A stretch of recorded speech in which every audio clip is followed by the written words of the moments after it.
Hi అండి. మీలో ఎంతమంది పాల మీద మీగడతో నెయ్యి ప్రిపేర్ చేస్తారు అనేది కింద కామెంట్ చేయండి. నేనైతే ఒక 10, 15 రోజులకొకసారైనా సరే నెయ్యి తయారు చేసుకుంటాననమాట. అది కూడా పాల మీద మీగడతో. పాలు కాచిన తర్వాత, చల్లారిన తర్వాత ఫ్రిడ్జ్‌లో పెట్టేస్తే మనకి పైన మీగడ చాలా దట్టంగా కట్టి ఉంటుందండి. ఆ మీగడ అంతా కూడా కలెక్ట్ చేసి నేను ఒక బాక్స్‌లో అయితే స్టోర్ చేసుకుంటాను. మాకిక్కడ పాలు చాలా చిక్కగా పోస్తారనమాట. అందుకని మీగడ చాలా ఎక్కువొస్తదండి. ఒక 10, 15 డేస్‌కొకసారి ఆ మీగడంతా కూడా తీసి మిక్సీ జార్‌లో వేసి, ఈ విధంగా వెన్న తయారు చేసుకుంటాను. కొంతమందికి మిక్సీ జార్‌లో మీగడ వేయగానే అది క్రీమ్‌లాగా అయిపోతుందనమాట. ఏం చేయాలో అర్థమవ్వదు.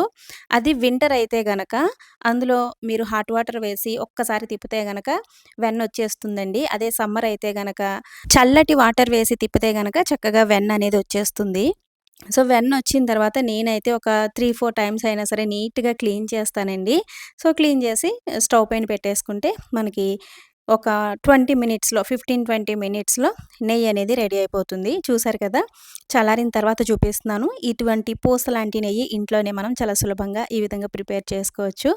వీడియో నచ్చితే లైక్ ఇచ్చి వెళ్ళండి ఫ్రెండ్స్. Thanks for watching.